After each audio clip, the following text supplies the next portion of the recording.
Ja, jetzt klatscht ihr noch. Was ist, wenn du in 30 Tagen stirbst?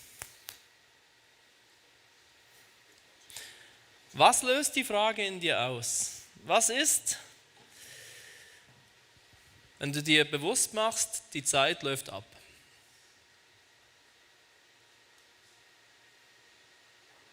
Ich meine, ich kann sagen, ich bin noch jung. Ich bin einigermaßen jung. Ich bin 37, ja, noch einigermaßen knackig. Ist es nicht einfach nur pessimistisch, wenn ich die Frage stelle?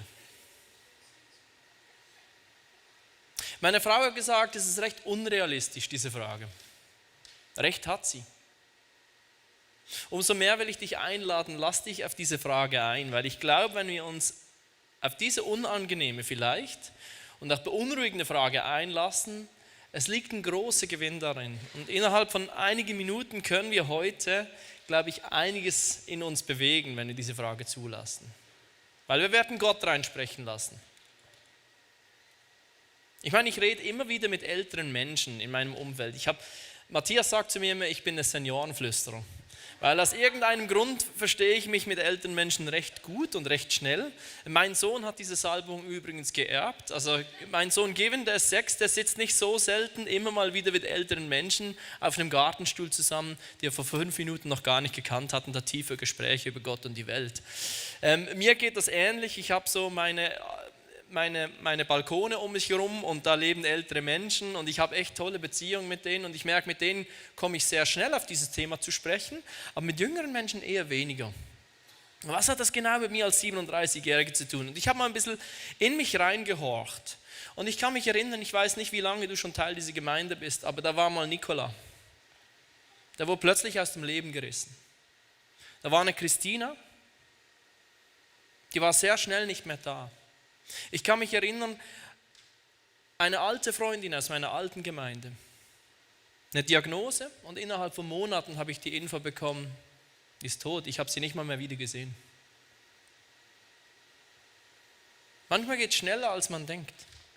Jakobus schreibt, ihr wisst ja nicht, was morgen sein wird, wie es dann um euer Leben steht. Denn ein Rauch seid ihr, der eine Weile zu sehen ist und dann verschwindet.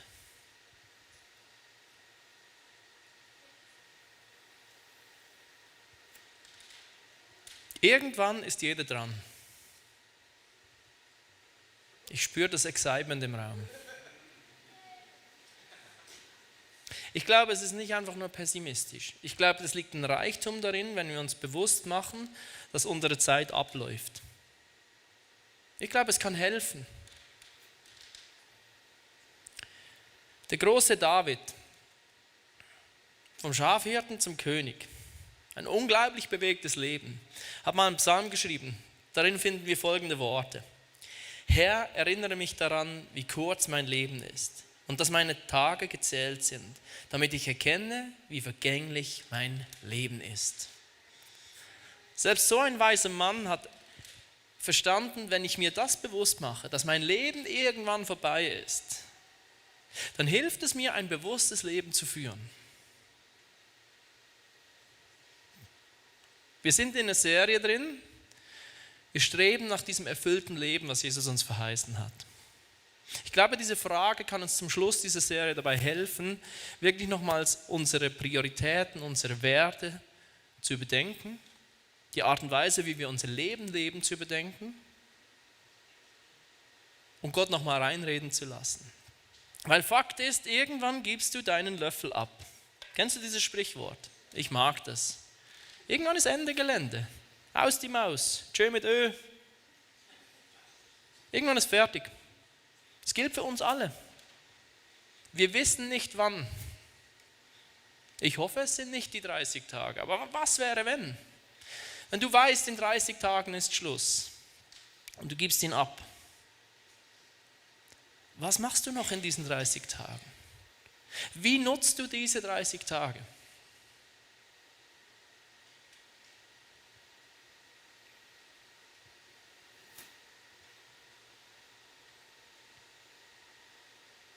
Was lässt du sein?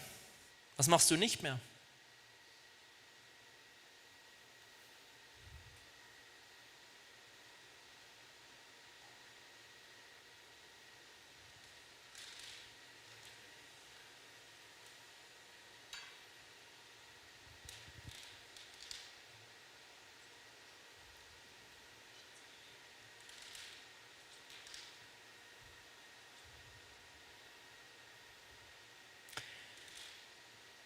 Die Frage ist und bleibt pessimistisch.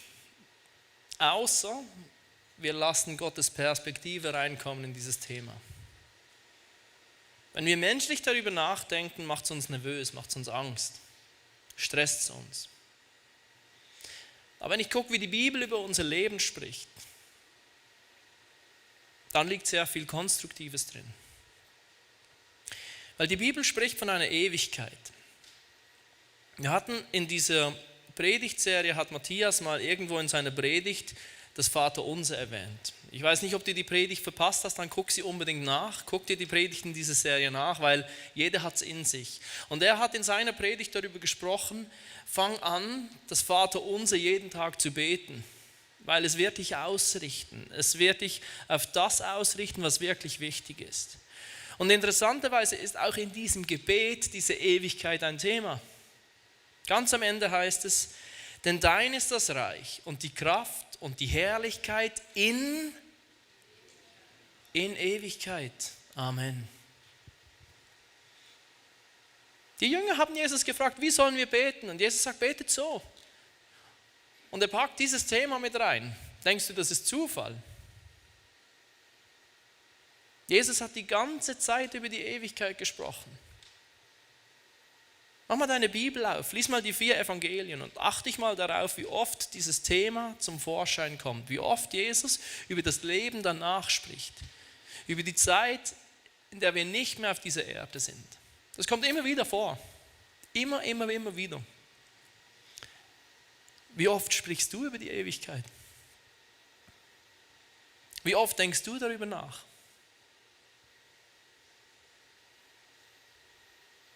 Ich muss für mich selbst sagen, ich denke nicht so oft darüber nach, immer mal wieder. Und mir helfen solche Gedankengänge mal wieder, den Blick bewusst darauf zu richten. Warum redet Jesus von einer Ewigkeit? Ja, ganz einfach, er hat den Tod besiegt. Wusstest du das? Jesus hat den Tod besiegt. Er sagt, in Johannes 11, ich bin die Auferstehung und das Leben. Wer an mich glaubt, wird leben, auch wenn er stirbt. Und jeder, der lebt und an mich glaubt, wird in Ewigkeit nicht sterben. Halleluja. Halleluja. Aber meine Oma hat an Jesus geglaubt und heute liegt sie dennoch unter der Erde. Ich will jetzt mal ein bisschen banale Fragen stellen. Hier steht, wenn wir an Jesus glauben, werden wir nicht sterben. Aber die Menschen sterben, die an Jesus glauben. Oder ist es bei dir anders? Jeder, der von Jesus geheilt wurde in der Geschichte der Bibel, ist irgendwann dennoch gestorben. Wusstest du das? Die Quote ist bei 100%. Ja, vielleicht 1,8 Fehlerpunkte. Eben, ich wollte auch gerade sagen, ich kenne da den einen Propheten. Genau. Der hat es, glaube ich, Leben weggeschafft.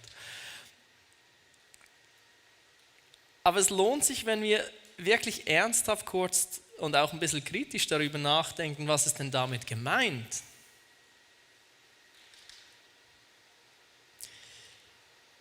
Die Bibel redet von 2 verschiedenen Toden.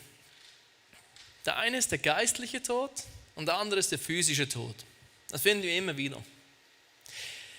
Der geistliche Tod ist die Distanzierung zu Gott gemeint. Weil Gott hat den Menschen geschaffen, nicht einfach so aus Zufall, er wollte mit ihm das Leben teilen. Er wollte Gemeinschaft mit ihm haben. Adam und Eva leben in seinem Garten, leben mit Gott gemeinsam. In Gemeinschaft. Die ganze Zeit. Und dann kommt die Sünde rein und bringt die Trennung rein. Und die Bibel beschreibt uns immer wieder als tot. Dass wir tot sind, wenn wir weg sind von Gott. Und den anderen Tod, den kennen wir alle. Ich weiß nicht, ob du das schon mal erlebt hast. Ich habe das erlebt bei meiner Oma damals. Ich war ein Teenager, als meine Oma gestorben ist. Das war so eine freundliche, kleine Frau mit einem ganz kleinen Mund, der aber unglaublich laut war. Genau, also diese Schreie, die du immer wieder hörst, die kommen ursprünglich von ihr. Sie hat auf einer Sägerei gewohnt und musste, wenn sie Mittagessen rief, diese ganze Sägerei übertönen. Ja, das ganze Dorf wusste, wenn 12 Uhr war. Und die hat so viel Freude hervorgebracht, so viel Freude auch in mein Leben gesprochen und gebracht. und so viel Liebe in mein Herz gebracht. Aber als sie da lag, habe ich sie angeguckt und habe gemerkt, die ist wirklich tot. Da ist wirklich kein Leben mehr drin. Und es war für mich etwas Spezielles, weil ich habe sie angeguckt und ich habe das realisiert, da ist nichts mehr drin. Vielleicht hast du das auch schon mal erlebt. Dieser physische Tod, der ist so offensichtlich. Und interessanterweise, wenn wir auf Jesus gucken am Kreuz, wird das Ganze irgendwo beides aufgegriffen. Wir lesen in Matthäus 27. Um die 9. Stunde aber schrie Jesus mit lauter Stimme, Eli, Eli, lama sabachthani. Das heißt, mein Gott, warum hast du mich verlassen? Diese Gottverlassenheit, diese Hoffnungslosigkeit, die Jesus aufschreien lässt. Wo bist du? Warum spüre ich diese Distanz zwischen dir und mir, die er bisher gar nicht kannte? Fern von Gott, an einem Ort, an dem er nicht sein sollte. Und 4 Verse später, Jesus aber schrie noch einmal laut auf, dann starb er. Der physische Tod, der jeden kennt. Alle wussten, jetzt ist die Kreuzigung vollzogen. Hier hängt nur noch ein Leichnam. Sie nehmen den Leichnam und legen ihn in ein Grab. Und wir lesen, in dem Moment, in dem Jesus stirbt, reißt der Vorhang im Tempel entzwei. Weißt du, was das bedeutet? Es war damals im Tempel so, dass der Priester, bei uns wäre das zum Beispiel dann der Matthias, der einmal im Jahr da ins Allerheiligste reingeht, in Gottes Gegenwart. Einmal im Jahr hätte noch ein Glöcklein gehabt, dass wenn ihn die Gegenwart Gottes umgehauen hätte, hätte ein Seil, wo wir ihn rausschleppen könnten. Und das war damals, musst du es mal lesen, das ist echt speziell. Also da war eine Ehrfurcht vor Gott und nur der Priester durfte einmal ins Jahr in seine absolute Gegenwart reingehen, ins Allerheiligste. Und das wurde von einem Vorhang geschützt. Und dieser Vorhang riss in dem Moment entzwei. Als Zeichen, der Weg zum Vater ist jetzt frei. Jesus hat sich hingegeben für dich und mich am Kreuz, hat sich selbst geopfert, hat alle Schuld beglichen, alles, was zwischen Gott und dir steht, für immer und allemal eliminiert. Ja, wirklich. Big News. Und dann, als wäre es nicht genug, 3 Tage später aufersteht er vom Tod.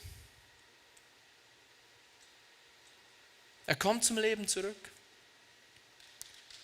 Und für die Menschen, die ihn antreffen, wird klar, der Tod hat seine Macht verloren. Der Tod hat seine Macht verloren. Er hat nicht das letzte Wort. Es geht weiter. Die Worte, die Jesus gesprochen hat, die stimmen. Wir lesen das nochmal. Ich bin die Auferstehung und das Leben. Wer an mich glaubt, wird leben, auch wenn er stirbt. Und jeder, der lebt und an mich glaubt, wird in Ewigkeit nicht sterben.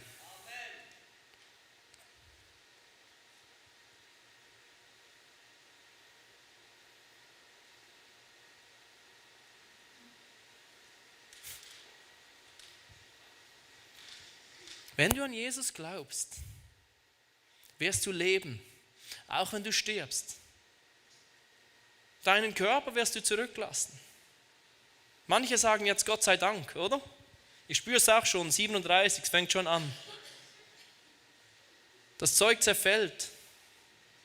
Und einige würden sagen, ja, zum Glück kann ich da irgendwann raus. Gell? Aber das, was hier drin ist, das wird leben. Deine Seele, dein Geist, das wird leben.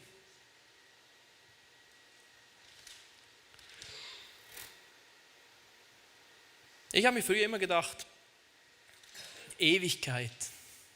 Irgendwann sterbe ich und dann komme ich in diese Ewigkeit. Und dann habe ich mich mit der Taufe befasst und Römerbrief gelesen, was Paulus darüber schreibt. Wo er klar macht, wenn du dich taufen lässt, tauchst du unter Und symbolisch nimmst du Anteil an diesem Tod von Jesus Christus und du wirst wieder hochgezogen aus dem Wasser und symbolisch hast du Anteil an seiner Auferstehung. Und Paulus sagt, in dem Moment hast du ein neues Leben. Hast du dich taufen lassen? Ja? Du hast ein neues Leben. Deine Ewigkeit beginnt nicht, wenn du stirbst. Deine Ewigkeit hat bei deiner Taufe begonnen. Wusstest du das? Du lebst bereits in dieser Ewigkeit, wenn wir Paulus ernst nehmen. Und Paulus macht kein großes Ding daraus. Er schreibt an die Korinther relativ sachlich. Denn wir wissen, wenn dieses irdische Zelt, in dem wir leben, einmal abgerissen wird, sprich, wenn wir sterben und diesen Körper verlassen, werden wir ein ewiges Haus im Himmel haben. Einen neuen Körper, der von Gott kommt und nicht von Menschen. Und Paulus macht klar, wir haben ein neues Leben. Das findet jetzt in diesem Körper statt. Aber das, was hier drin ist, das wird weitergehen. Das wird Bestand haben. Das wird in dieser Ewigkeit sein und das wird ewig leben. Das, was dich ausmacht als Person, wenn du an Jesus glaubst, das wird ewig leben.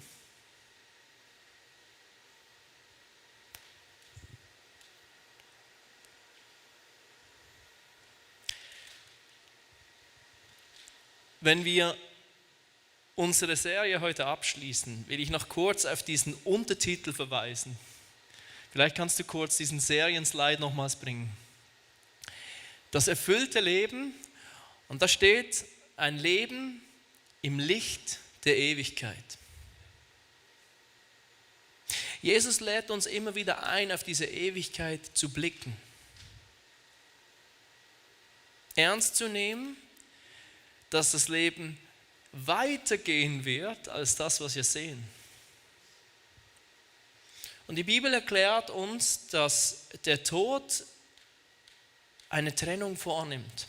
Er trennt Beständiges von Vergänglichem. Es gibt vieles, das wird vergehen. Kurz zusammengefasst, alles, was du anfassen kannst. Dein Körper, kannst du mal anfassen, wenn es dir hilft, auch mal Dinge zu fühlen. Das wird vergehen. Dinge, die du siehst, die du besitzt, das wird vergehen. Aber Jesus sagt uns, wenn du an mich glaubst, wirst du leben, auch wenn du stirbst. Das, was hier drin ist, das wird leben. Und es ist klar, der Tod trennt zwischen Beständigem und Vergänglichem.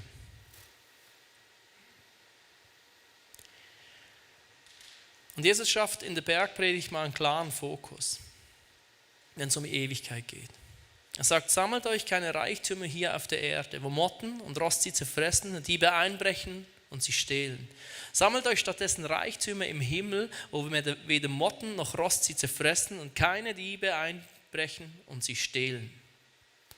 Und Jesus macht hier so klar und deutlich, konzentriere dich auf das, was ewig bleibt. Konzentriere dich auf das, was Bestand hat. Es gibt Dinge, die haben Bestand, es gibt Dinge, die sind vergänglich. Konzentriere dich auf das, was Bestand hat. Auf das, was für ewig bleibt.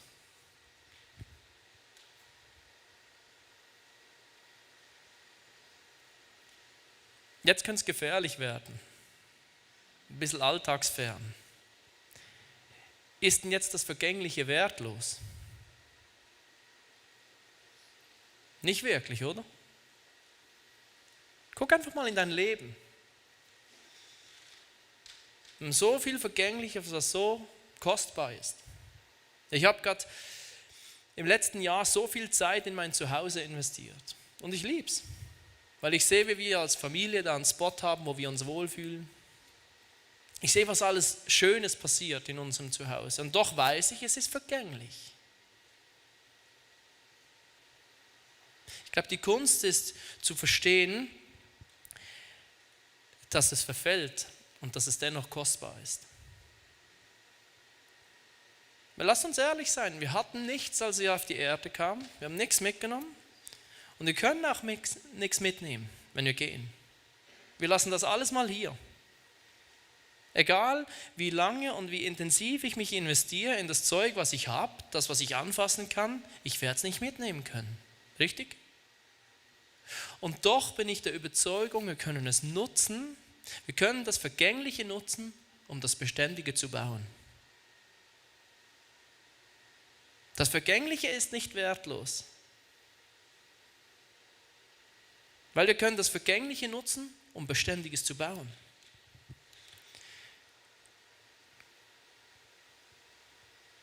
Die Frage ist, wie das geht. Wie funktioniert das?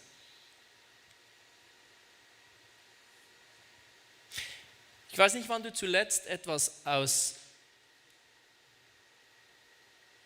irgendwie für jemanden getan hast, einfach weil du das Gefühl hast, du musst jetzt etwas für diese Person tun. Dabei ging es überhaupt nicht um dich. Überleg dir mal einen Moment, vielleicht ist es ein Tag her, eine Woche, ein Monat, ein Jahr, ist egal, wann sich die Situation abgespielt hat. Wann hast du zuletzt etwas für einen anderen Menschen getan, einfach weil du das Gefühl hattest, ich muss dem jetzt helfen oder ich will der Person jetzt was Gutes tun.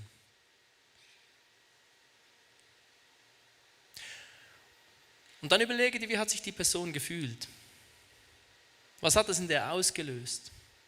Und was hat es in dir ausgelöst?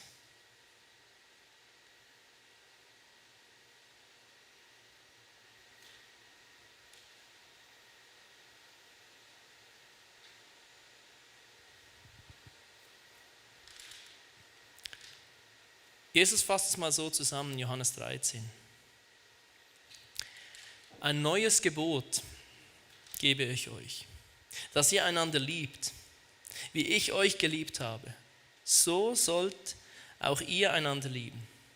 Daran werden alle erkennen, dass ihr meine Jünger seid, wenn ihr euch der Liebe Raum gebt.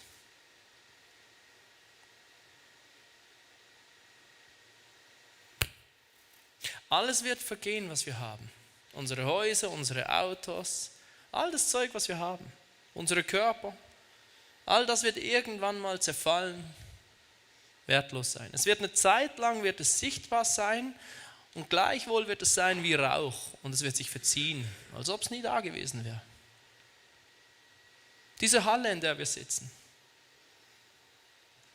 die steht jetzt noch, aber in ein paar Jahren wird sie plattgewalzt. Und dann wird uns Neues gebaut, als ob sie nie existiert hätte. Und doch bildet sie jetzt gerade ein Zuhause für das, was hier gerade passiert. Und etwas Vergängliches, was zusammengebrochen wird, dient uns für das Beständige, das, was bleiben wird, das, was hier drin ist. Jesus lädt uns ein, in das Beständige zu investieren. Und er macht klar, wenn wir der Liebe Raum schaffen, dann passiert das. Weil wenn du der Liebe Raum gibst, was passiert in der Person, die die Liebe empfängt? Das ist schwierig zu beschreiben für mich. Was passiert in dir, wenn du liebevoll bist? Wenn du selbstlos handelst und die Bedürfnisse deines Nächsten in den Vordergrund stellst. Was passiert? Es verändert unsere Herzen. Hast du das schon mal wahrgenommen? Was in uns drin passiert, wenn wir der Liebe Raum geben. Das ist das, was Bestand hat. Das ist das, was bleibt.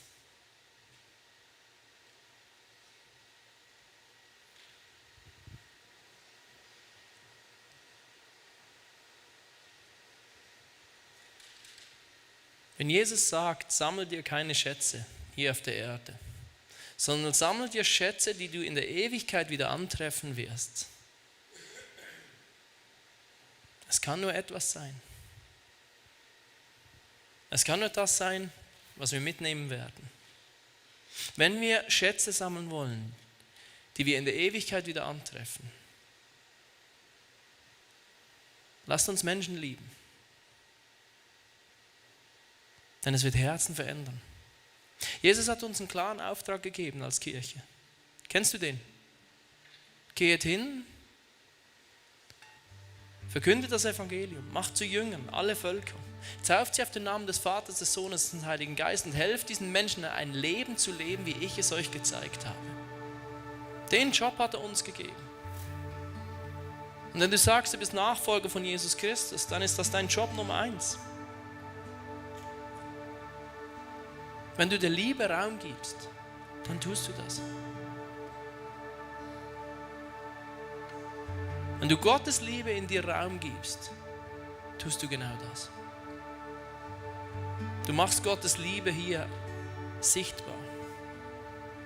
Und ich will dich zum Abschluss dieser Serie fragen, kannst du dir vorstellen, was passieren würde, wenn wir eine Ewigkeitsperspektive hätten, wenn wir denken, wenn wir handeln, wenn wir Prioritäten setzen, wenn wir Entscheidungen treffen? Was würde in den Dörfern passieren, in der Stadt passieren, in der wir leben, wenn wir das machen? Wenn wir ganz bewusst in das investieren, was Bestand hat.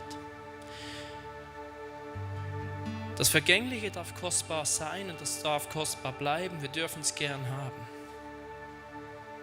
Aber es dient dem Beständigen.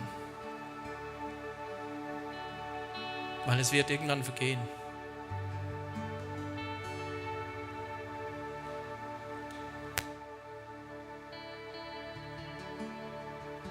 Ich will dir zum Ende dieser Serie noch ein paar Fragen stellen. Du wirst dir nicht jetzt beantworten können. Vielleicht schon, vielleicht nicht. Aber mein Wunsch ist, dass du dich nochmals hinsetzt mit dem, was wir gehört haben in dieser Serie. Und nochmal überlegst, was das in deinem Leben verändern soll. Ich frage dich, glaubst du an Jesus Christus? Glaubst du daran, dass du ewiges Leben hast? Das sind die Fragen, die stellen wir Leuten, wenn wir sie taufen. Wenn da kein Ja kommt, taufen wir nicht. Also spätestens, wenn du getauft wurdest, hast du diese Frage mal mit Ja beantwortet bei uns. Glaubst du an Jesus Christus? Und glaubst du, dass du ewiges Leben hast?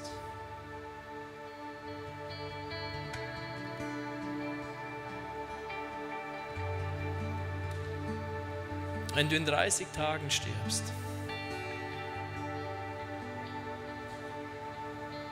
was tust du in diesen 30 Tagen? Wie nutzt du sie? Was machst du nicht mehr? Jetzt ist es hoffentlich Gott sei Dank so, dass das nicht eintreffen wird. Und doch wissen wir, unsere Zeit läuft. Das betrifft uns alle. Was hindert uns daran, unser Leben so einzurichten, dass wir wirklich bewusst in das, was Bestand hat, investieren? Dass wir uns Schätze in der Ewigkeit sammeln und nicht hier, wo sie gestohlen werden oder verrotten.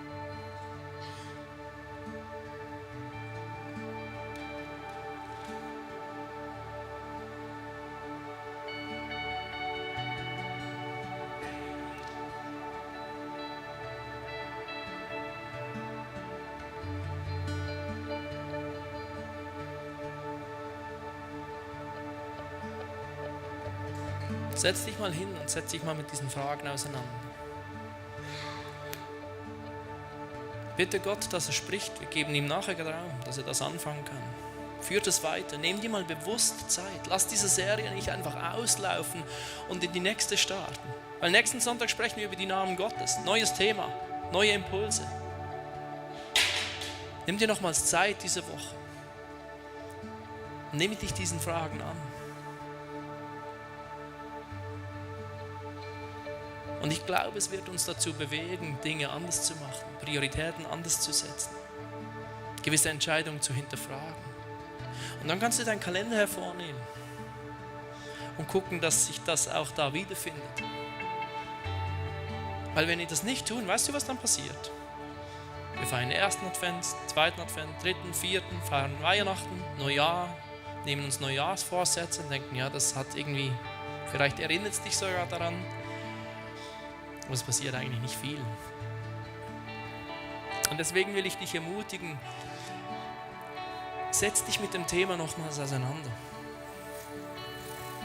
Was hat wirklich Wert für mich? Was ist wirklich wichtig? Und sehe ich das auch in meinem Kalender? Geh nicht 1000 Schritte, geh einen Schritt. Er darf klein sein, aber geh ihn. Und dein Leben wird erfüllt sein. Wenn du dich auf das ausrichtest, dir bewusst wirst, dass du bereits in der Ewigkeit lebst, wenn du dich für ein Leben mit Jesus entschieden hast. Und du bekommst es hin, dich auf diese Ewigkeit einzustellen und zu konzentrieren. Dann wirst du Schritt für Schritt in dieses erfüllte Leben hineinfinden, was Jesus uns verheißen hat.